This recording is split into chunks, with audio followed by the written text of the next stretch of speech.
রবীন্দ্রনাথ ঠাকুর রচিত ঠাকুরদা গল্প এবং তার প্রশ্নোত্তর এবং প্রথম পর্বে মোট 5টা প্রশ্ন এনেছি। দ্বিতীয় পর্বে আরও কিছু প্রশ্ন তোমাদের জন্য নিয়ে আসবো, যেগুলো কিন্তু পরীক্ষার জন্য খুব গুরুত্বপূর্ণ।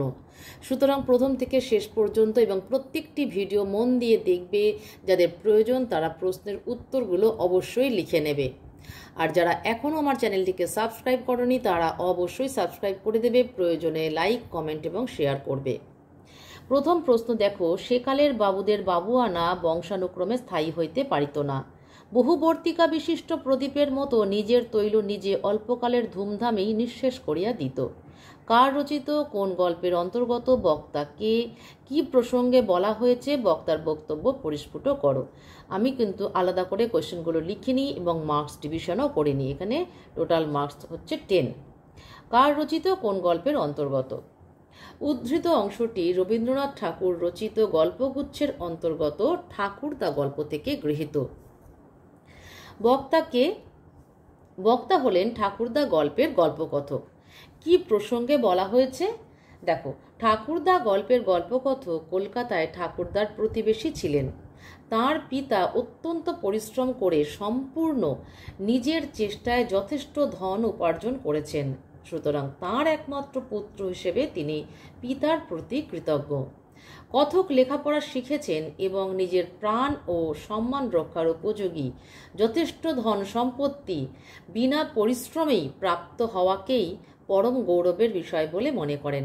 তাই ঠাকুরদা অর্থাৎ কৈলাসবাবুর শূন্য ভাণ্ডারের পৈতৃক বিলাসিতার উজ্জ্বল ইতিহাসের থেকেও কথকের পিতার লোহার সিন্দুকের মধ্যে পৈতৃক কোম্পানির কাগজ তাঁর কাছে অত্যন্ত মূল্যবান বলে মনে করেন। সেই প্রসঙ্গেই কথকের উদ্ধৃত উক্তি।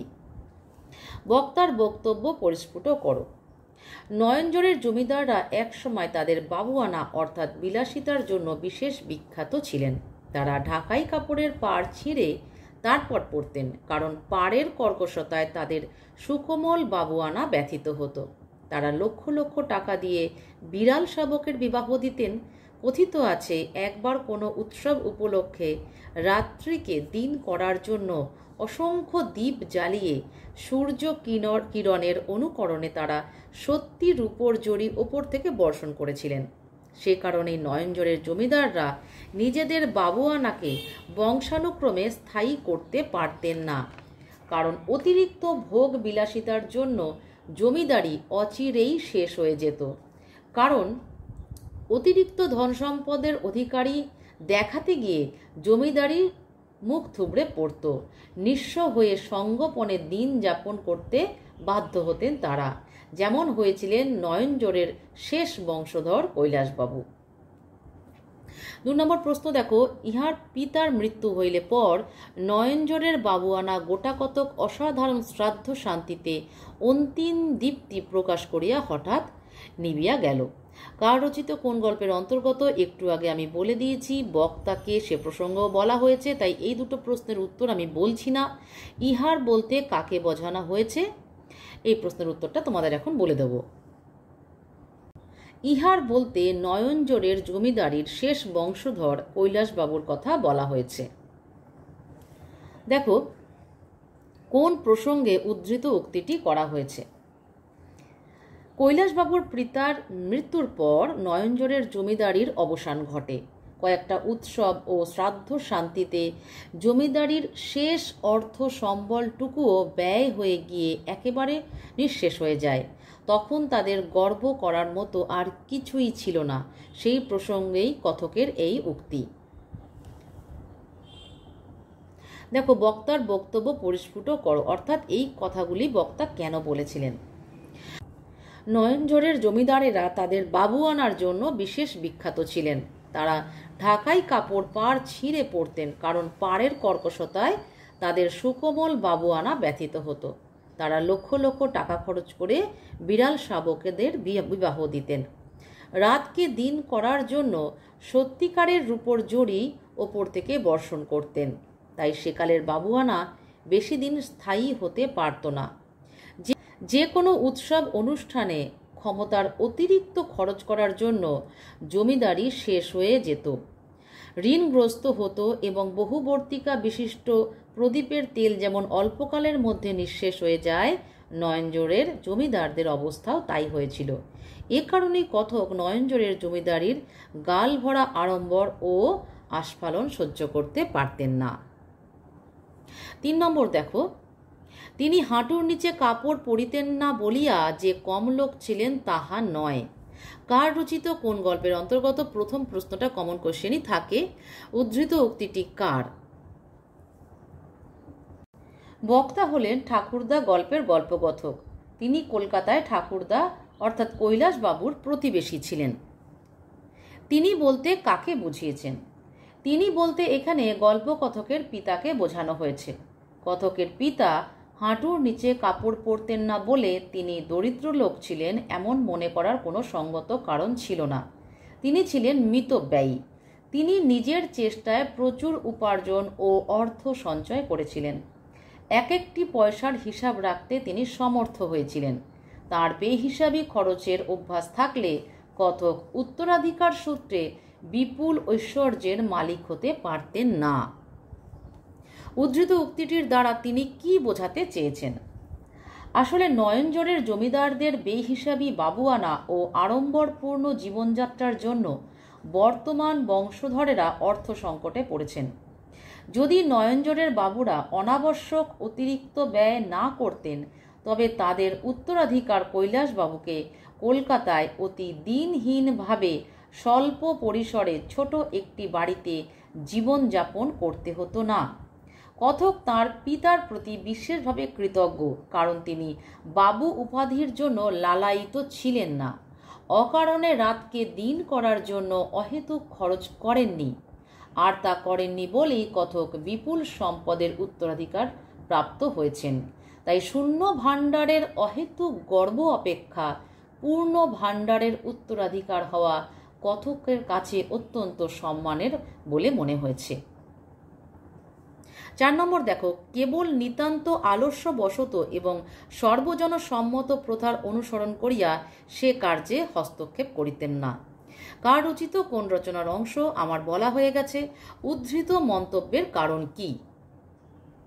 কৈলাসচন্দ্র রায়চৌধুরী যে মিথ্যার দুর্গ নির্মাণ করে জীবনযাপন করতেন তা লেখকের অসহ্য লাগত।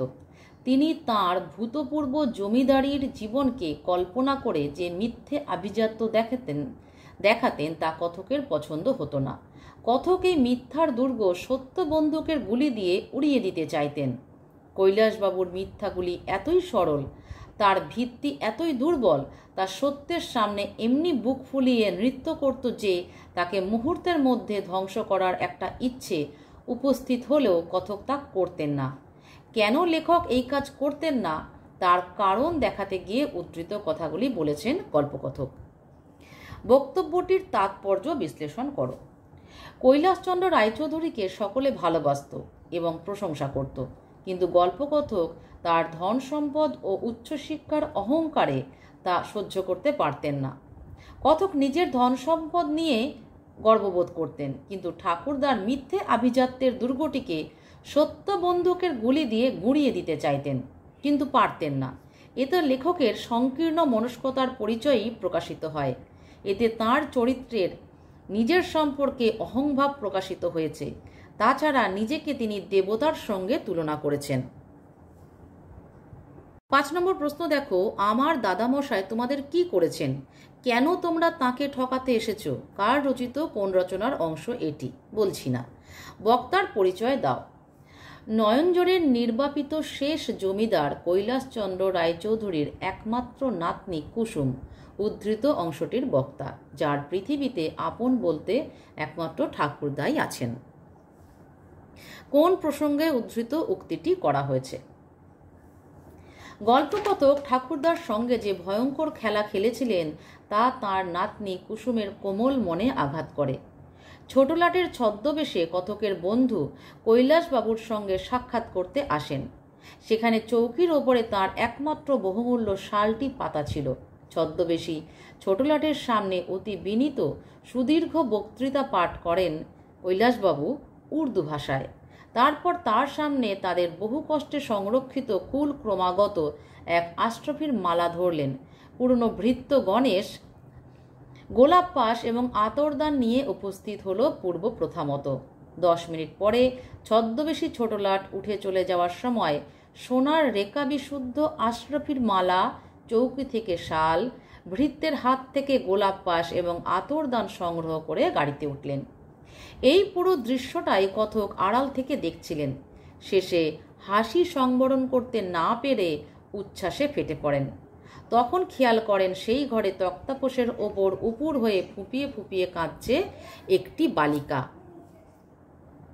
অর্থাৎ কৈলাসবাবুর নাতনি কুসুম। তখনই সে অশ্রুসিক্ত নয়নে ক্রুদ্ধ কণ্ঠে সুতীক্ষ্ণ বিদ্যুৎ বর্ষণ করে উদ্ধৃত কথাগুলি বলেছিল। দেখো, শেষ প্রশ্ন, একথা শোনার পর উদ্দিষ্ট ব্যক্তি কি করেন, অর্থাৎ কথক কি করেন? কুসুমের কাছ থেকে একথা শোনার পর কথক হঠাৎ বিহ্বল হয়ে পড়েন। এতদিন কথক কুসুমকে জড় পদার্থের মতো দেখে এসেছেন। তার মনে হয়েছে তিনি পছন্দ করেননি, তাই কুসুমের বিবাহ হয়নি। দৈবাৎ যার পছন্দ হবে কুসুম তারই হবে। কিন্তু বালিকা মূর্তির অন্তরালে যে একটি মানব হৃদয় আছে তা কথক বুঝতে পারেন। তখনই কথক বুঝতে পারেন তিনি অতি কোমল স্থানে অত্যন্ত কঠিন আঘাত করে ফেলেছেন।